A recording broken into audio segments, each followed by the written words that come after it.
Assalamualaikum warahmatullahi wabarakatuh. Alhamdulillah, lisan kita tidak pernah berhenti memuji Sang Pencipta Allah atas segala nikmat yang dilimpahkan kepada kita.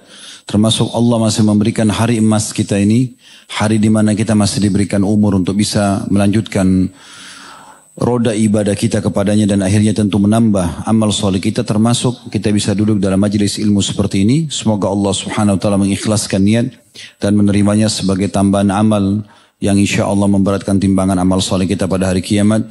Allahumma amin.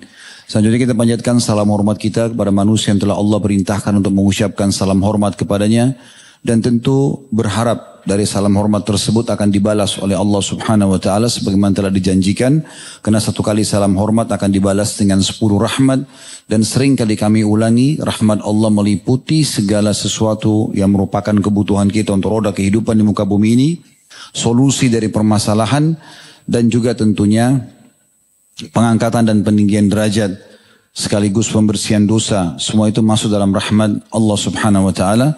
Oleh karena itu setelah memuji Allah, alhamdulillah, kita selalu mengucapkan juga salawat dan taslim kepada Nabi besar Muhammad sallallahu alaihi wa ala alihi wa sahbihi wasallam. Nabi SAW mengingatkan dalam sebuah hadis riwayat Tabarani dalam Mujam al-Awsat, kata beliau, "Thalathun muhlikat." 3 perkara yang pasti membinasakan orang. Kalau ada pada seseorang, binasa dia ini.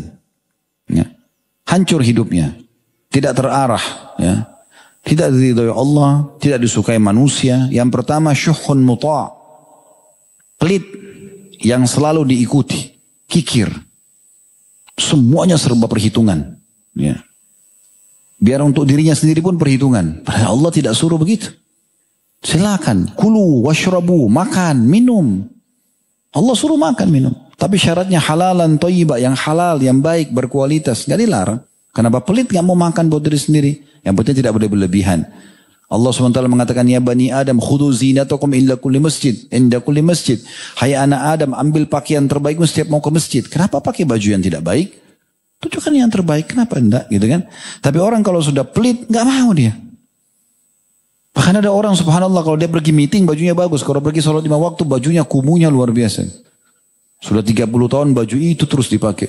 Gak pernah diganti kalau pergi sholat. Tapi kalau meeting baju baru terus. Sibuk. Disetrika rapi. Ketemu sama Allah. Kecek-kecek lucut. Ya, kusut semuanya bajunya. Kenapa ini seperti ini? Sampai Imam Abu Hanifah rahimahullah. Beliau selalu kalau keluar pakai baju bagus, wangi, dinilai bagus oleh orang-orang. Kalau sampai di Irak itu dikenal kalau Abu Hanifah lewat orang cium bau wanginya. Maka satu waktu murid-muridnya bilang, kalau seandainya Abu Hanifah di depan kita saja begini, bagaimana kalau dia berhadapan sama Allah? Kata Abu Hanifah, saya jadi berpikir, merenung dengan perkataan itu. Iya ya, saya di depan Allah ini sudah rapi belum?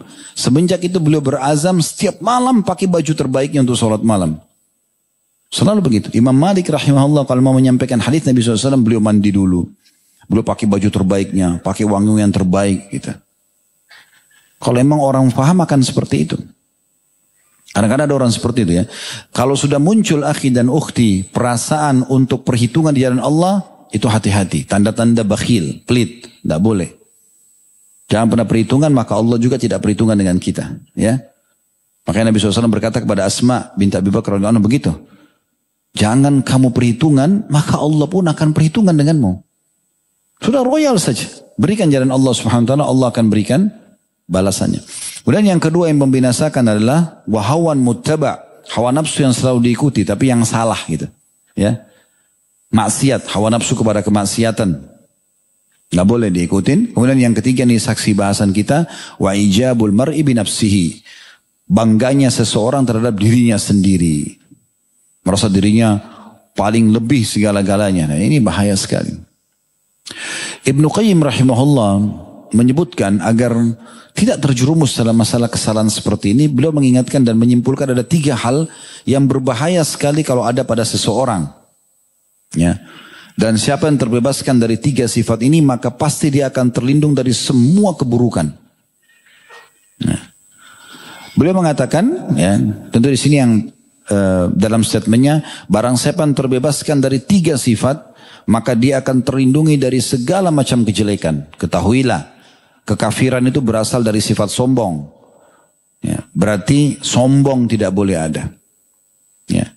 Kemudian yang kedua adalah maksiat berasal dari sifat tamak.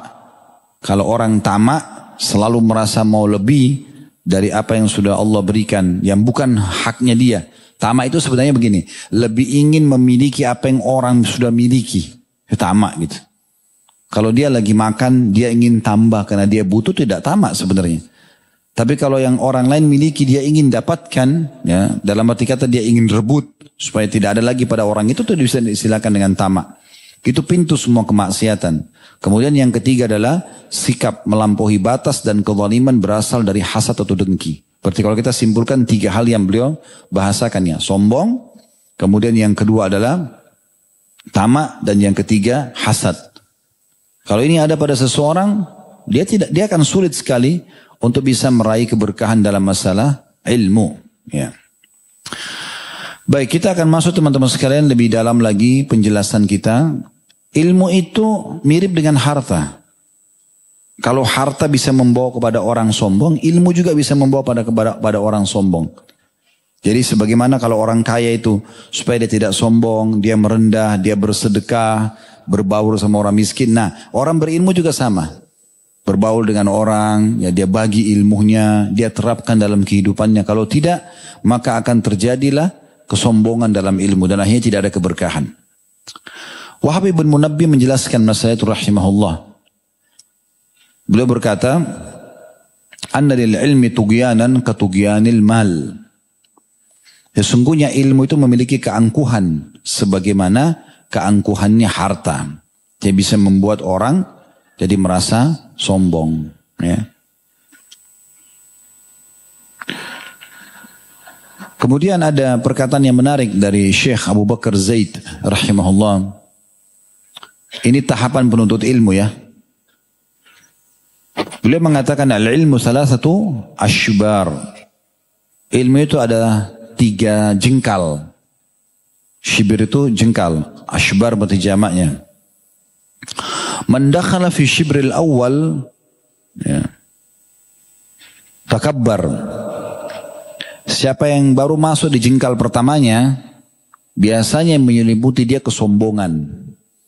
Kalau ada penuntut ilmu, kemudian sombong, itu baru level paling bawah itu. Sombong-sombong dengan ilmunya, itu berarti masih belum ada apa-apa gitu. Wa man dakhala fi shibril tsani tawadha. Siapa yang masuk ke jengkal keduanya, lebih banyak mempelajari ilmu, maka mulai muncul sifat tawadhu'nya. Mulai merendah. Nah, kalau sudah ada perasaan orang menuntut ilmu, makin membuat dia merendah sama orang, merendah kepada Allah, ya. Dia rendah sama manusia, bukan menghinakan diri, ya, tapi dia bertawadhu. Tawadhu itu maksudnya merendahkan diri, tidak melanggar hukum Allah Subhanahu wa taala, mengerjakan perintah Allah, tidak sombong dengan manusia. Maka itu jengkal yang keduanya. Ini positif. Kalau yang pertama tadi kurang baik. Tapi memang umumnya terjadi. Biasanya orang kalau baru menuntut ilmu biasanya langsung muncul sombong. Tapi kalau dia terus menuntut ilmu nanti akan muncul tawadhu'nya. Yang ketiga, wa man dakhala fi shibr tsalits, sampai masuk kepada jengkal yang ketiga, alima annahu ma ya'lam. Akan muncul perasaan dia kalau dia masih belum memiliki apa-apa. Kalau ada orang penuntut ilmu sudah 10 tahun, 20 tahun menuntut ilmu, setiap hari belajar. Tapi sampai pada level nanti di mana dia merasa, kok kayak saya masih belum belajar apa-apa ya. Nah, itu berarti level jengkal yang terbaik di dalam penuntut ilmu itu. Sehingga dia akan terus haus untuk selalu mempelajari ilmu. Nah, ini masukan yang sangat menarik sebenarnya. Abdullah Al-Muzani rahimahullah berkata, "In arada laka iblis bi anna laka fadlan ala ahad min ahli al-Islam fandur." Supaya kita selamat dari sifat sombong ini. Kalau kata beliau, iblis mulai membisikkan kepadamu was-was, ya, bahwasanya engkau lebih mulia daripada muslim yang lain. Maka fa in kana akbar minka faqul, kalau orang itu lebih tua darimu, katakan, qad sabaqani hadza bil imani wal amalus salih fa huwa khairum minni. Orang ini sudah mendahului saya dalam iman dan amal soleh. Pasti dia lebih baik dari saya. Sehingga kita tidak sombong gitu, ya. Depan kita ini orang lebih tua. Kita lihat, oh ini lebih tua. Langsung kita bilang pada diri kita sendiri, orang ini lebih tua. Berarti lebih dulu beriman, lebih dulu beramal soleh. Pasti dia lebih baik dari saya. Wa in kana asgaru minka faqul qad sabaqtu hadha bil ma'asi wad dhunub. Kalau dia lebih muda dari kamu, maka katakanlah, sesungguhnya aku telah mendahului orang ini dalam berbuat dosa dan maksiat. Wastaujabtul uqubah, dan aku pantas untuk dihukum. Fahuwa khairum minni, maka orang ini lebih baik dari saya, karena saya lebih dulu buat dosa dari dia. Fa innaka la tara ahadan min ahli al-islam illa akbar minka au asghar minka. Karena kalau kau melihat orang lain di depanmu dari kaum muslimin, maka tidak ada pilihan lain kecuali mungkin dia lebih tua atau lebih muda. Oleh karena itu, untuk supaya kita tidak sombong dengan apa yang kita miliki, maka kita lakukan perbuatan ini. Ya. Ini nasihat yang sangat menarik tentunya untuk kita bisa amalkan. Oleh karena itu teman-teman sekalian, jangan sampai kita membuka pintu kesombongan ya dalam masalah ilmu yang sudah kita pelajari. Ada satu pertanyaan di sini, lalu bagaimana kalau seandainya orang menuntut ilmu karena hanya diajak oleh temannya? Maka jawabannya innamal a'malu binniyat.